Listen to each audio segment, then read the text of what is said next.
ஓம் கணேசாய நமக. பணி வளர்ந்த வணக்கத்துடன் உங்கள் யோகா விஜய். 2024 ஜூலை மாத ராசி பலன்கள். சிம்ம ராசியிலே பிறந்த உங்களுக்கு என்ன நன்மைகளை தருவார், என்ன சங்கடங்களை தரும் இந்த மாதம் அப்படிங்கிறதை பற்றி சுருக்கமாக பார்க்கலாம். இந்த மாதத்தின் ஆரம்பத்தில் உங்கள் ராசியில் எந்த கிரகங்களும் இல்லை. 2ஆம் இடத்தில் வழக்கம் போல கன்னி கேது, 3, 4, 5, 6 சுத்தம். 7ஆம் இடத்துல வக்கரமான ஆட்சி மூல திரிகோண சனி பகவான். 8ஆம் இடத்தில் மீன ராகு. 9ஆம் இடத்திலே சந்திரன் மற்றும் ஆட்சி மூல திரிகோண செவ்வாய். 10ஆம் இடத்துல குரு பகவான், பகையான குரு பகவான். 11ஆம் இடத்திலே மிதுன சூரியன், மிதுன சுக்கிரன் அஸ்தமனம். 12ஆம் இடத்திலே கடக புதன். இந்த மாதிரியான வானமண்டல காட்சிகள் அமைகின்றன. இதுல சிம்மத்துக்கு அதிபதியாகிய இந்த சூரியன் 11ஆம் இடத்துல லாபஸ்தானத்துல போய் இருக்கிறார். ஆக இந்த மாதம், பிறக்கின்ற மாதமே ஒரு லாபகரமானதாக அமையும். என்றாலும் திருப்தி என்பது இருக்காது. இந்த திருப்தி என்பது ஏன் இருக்காது அப்படின்னு சொல்றேன்னா, கண்டச்சனிக்காக அல்ல. அந்த சூரியன் தசமி திதியில நீங்க பிறந்ததுனால அந்த ஒரு திருப்தியான சூழ்நிலைகள் அங்க தென்படாது. எல்லாம் இருக்குதுப்பா, இருந்தாலும் அவ்வளவு மனசுல ஒரு தெளிவு இல்லை, ஒரு நிம்மதி இல்லப்பா அப்படிங்கிறாங்க இல்லையா? அந்த மாதிரியான ஒரு சூழல் தான் காணப்படும்.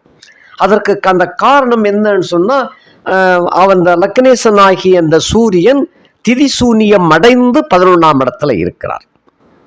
அப்ப லாபங்கள் என்பது இயற்கையாக வந்து கொண்டிருக்கின்றது.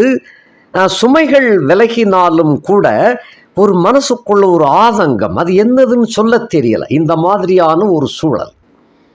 1ஆம் இடத்துக்கு சொந்தக்காரனே 11ஆம் இடத்துல இருந்தும் எந்த விதமான ஒரு பிரயோஜனம் இல்லை அப்படிங்கிறது போல ஒரு பிரம்மை. அந்த மாதிரி அப்படி இருக்கின்ற ஒரு சூழ்நிலை. எனினும் வீடு கொடுத்தவன் 12ஆம் இடத்துல இருக்கிறான். அந்த சூரியனுக்கு வீடு கொடுத்தவன் 11ஆம் இடத்துக்கு சொந்தக்காரன் 12ல் இருக்கிறார். வரவுகள் எல்லாமே தாராளமாக செலவும் ஆகிக்கிட்டு இருக்குது. அது சில சமயங்களில் கடன் அடையக்கூடிய சூழ்நிலை வந்த போதிலும் அதை கொஞ்சம் அடுத்து நாளைக்கு அடைச்சி கொடுவோம்னு இருப்பீங்க, அதுக்குள்ளே வேறு செலவு வந்துடும். அந்த கடனாகவே இருக்கும். மறுநாள் கடனை கொண்டு போய் அடைக்க முடியாது. இந்த மாதிரி ஒரு சூழ்நிலை ஓடிக்கொண்டு இருக்கும். ஆகையினால உங்களை பொறுத்தமட்டில் நீங்களே உங்களுக்குள்ளே ஒரு தாழ்வு மனப்பான்மையை வளர்த்து கொண்டே வருகின்றீர்கள். 7ஆம் இடத்துல சனி இருக்கு, 7ஆம் இடத்துல சனி இருக்கு அப்படின்னு இந்த ஒரு எண்ணம் உங்களுக்குள்ளே இருந்து கொண்டிருக்கின்றது. அது போக 2ல் உள்ள கேது, இப்ப 2ல் உள்ள கேதுவை குரு பகவான் பார்த்துருக்கார். ஆகையினால இந்த கேது உங்களுக்கு வலிமையாக நல்லபடியாக இருக்கின்றார். ஆக குடும்பத்தில் உள்ள பிரச்சனைகள் இப்ப வந்த வேகம் தெரியாமல் அந்த பிரச்சனை அமுங்கி விடுகிறது.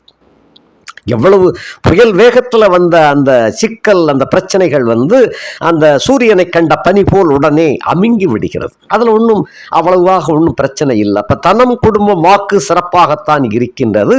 குடும்ப பிரச்சனைகளை தலை தூக்காது, அமுங்கி விடுகிறது. வாசலுக்கு வந்தது வாசலோட திரும்பி போய்விடுகிறது அந்த பிரச்சனைகள். அப்போ நல்லதுதான்.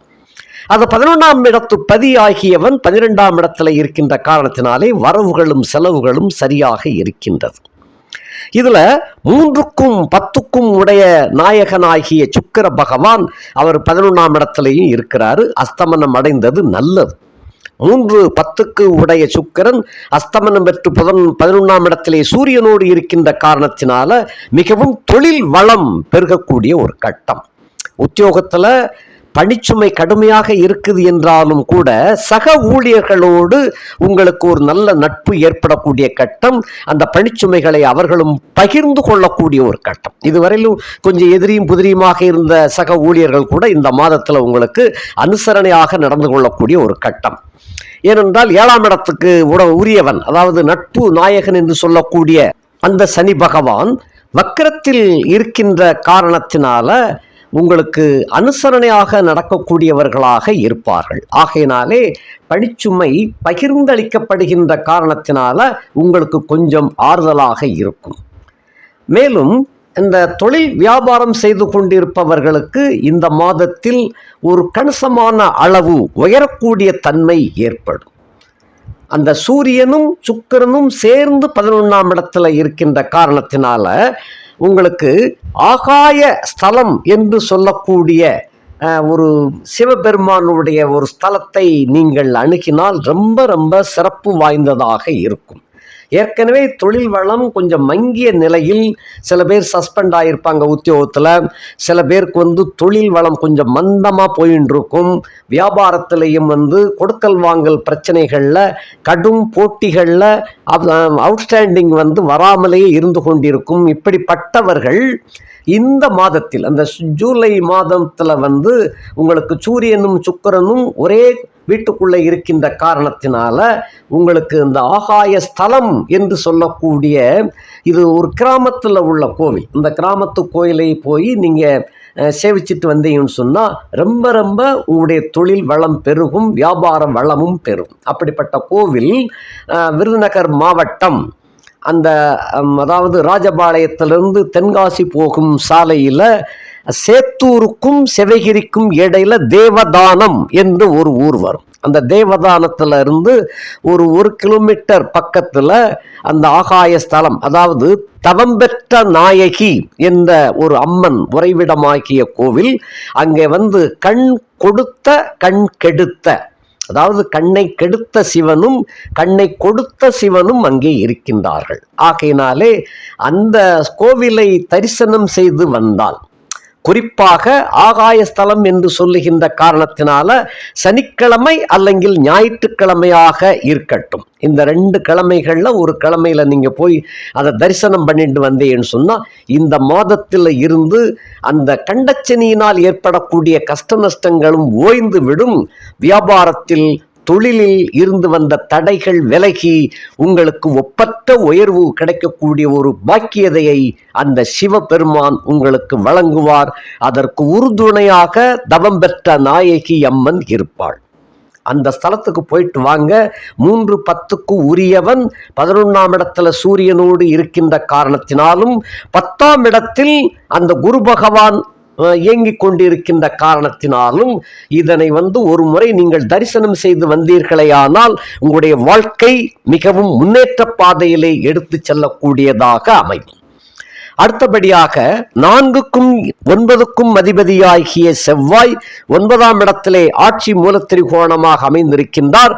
அவரும் கூட தசமி திதி என்ற காரணத்தினாலே அவர் சூனியமடைந்து இருக்கின்றார். ஆக தாய் தந்தையர் வழிகளில் பலவிதமான முன்னேற்றம் தெரிந்தாலும் கூட அங்கேயும் ஏதோ ஒரு அதிருப்தியான சூழ்நிலை நிலவிக்கொண்டுதான் வரும்.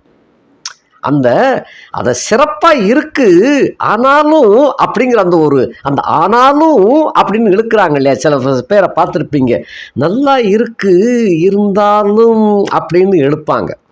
இன்னையா நல்லா இருக்குன்னு சொல்லும் போதே இப்போ ஒரு இழுவை இழுக்கிறீங்க அப்படிம்போம்ல, அது போல அங்கே ஏதோ ஒரு இனம் புரியாத ஒரு குழப்பம் சஞ்சலம் நிலவி கொண்டு வரும்.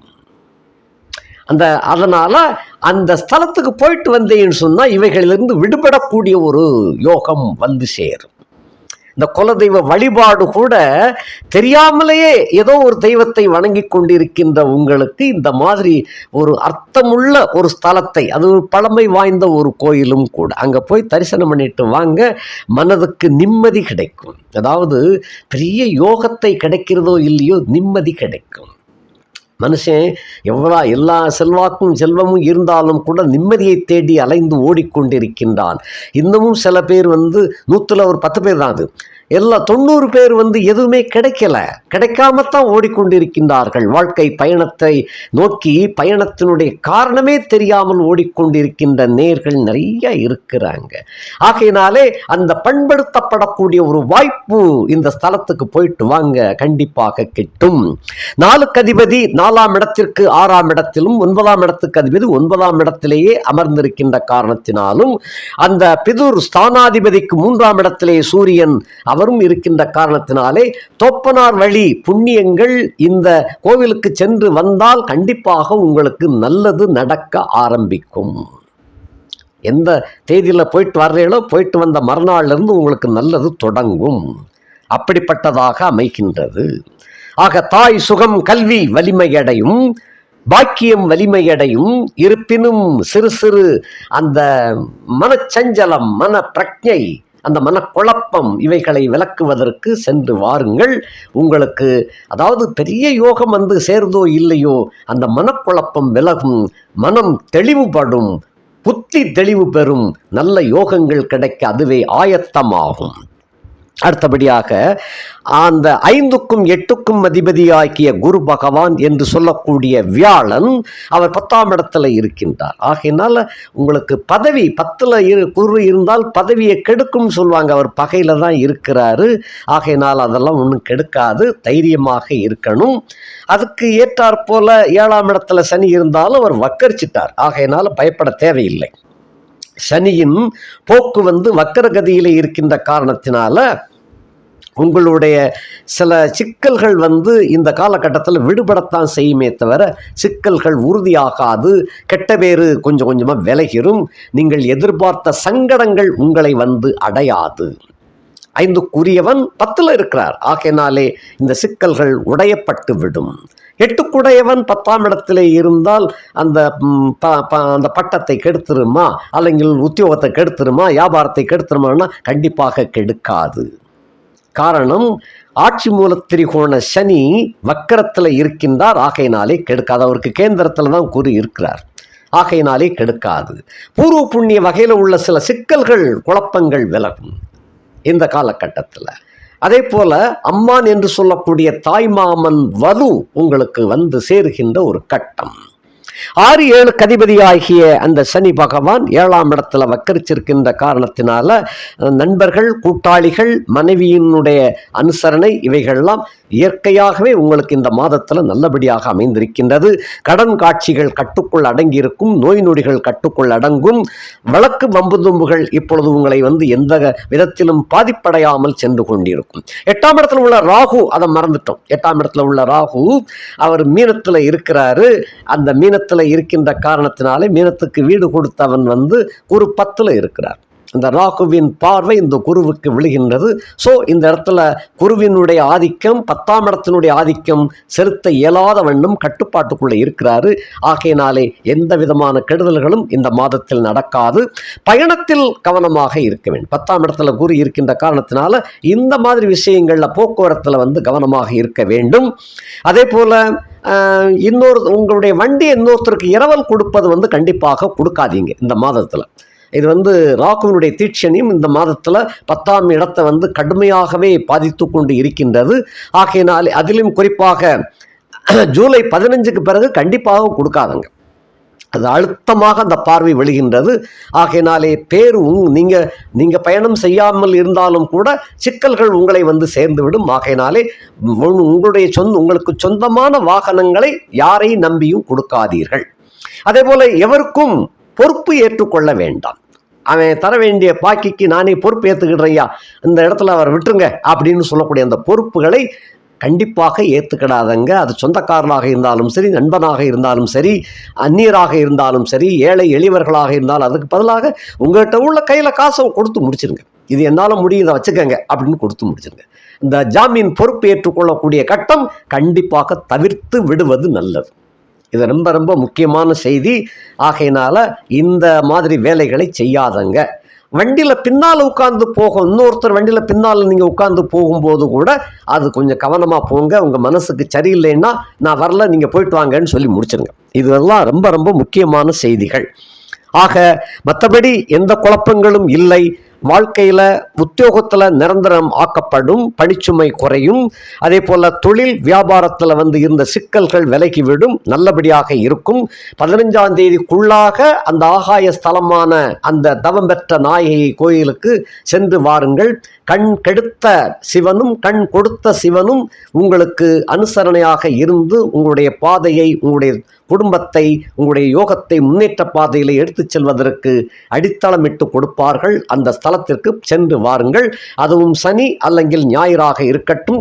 வாழ்க்கை இந்த மாதத்திலிருந்து சின்ன சின்ன மாற்றங்கள் கிடைக்கும்.